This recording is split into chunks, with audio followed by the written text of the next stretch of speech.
Okay, yet another annoying, obnoxious one to get in.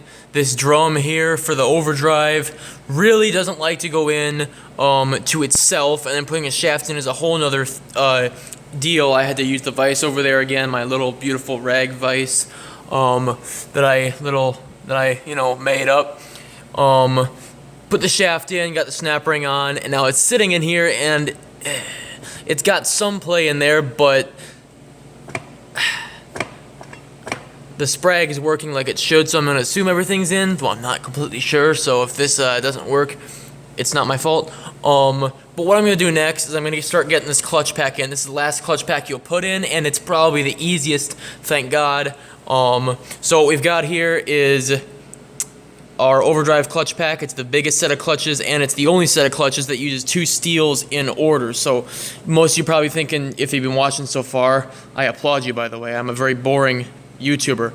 But anyway, if you've been watching so far and you have watched me put the clutch packs in, you might think, oh, well, it's just clutch, steel, clutch, steel, clutch, steel. I don't have to watch all this. Well, this is why I said all that stuff, because see that? There's two steels next to each other. That's not a mistake. That's meant to be like that because it reduces friction between the two. You know, the heat transfer between these two clutches Ford has a problem with their overdrive clutches overheating, and you lose your overdrive. Well, GM decided they were going to do them one better and put two steels in between the clutches so that they don't burn up as easily.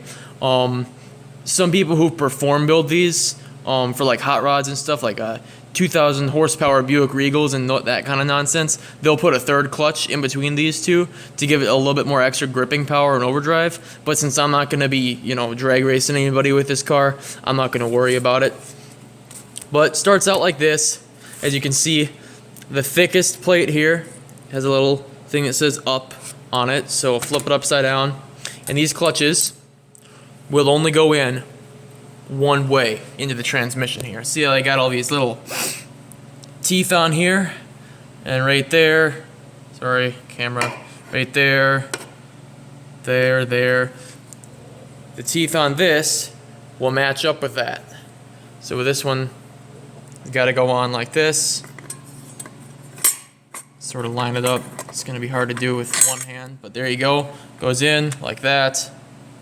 There's number one, and then clutch. I'm gonna use my new ones here that I've got.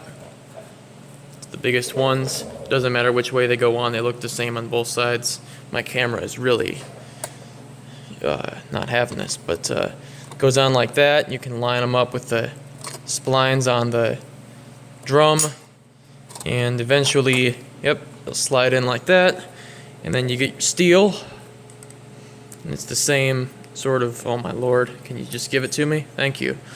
The same sort of deal where it'll only go in the one way, except this one's shaped a little bit different. See, it's got two teeth right here and two teeth right here right next to each other. That's going to go on like this. See those two teeth, the top and the side line up with that? Goes in there like that. That sits in there. And then you get your second steel. Same deal. Lines up like that. Goes in there, and then clutch. Use this one, and that goes on. A little bit of fiddling. Could probably do it better with two hands. It's in there, and then finally your thick one with the stamped side up, pointing up, or up and out, I suppose you could call it. That goes in there like this. I just jammed my thumb, so it's kind of hurting right now. That goes in there like that, and then you'll see there is a groove right there.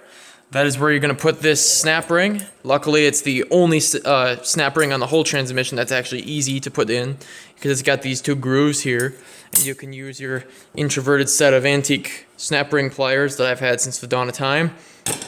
Actually, my grandpa's, so that just shows how old they are.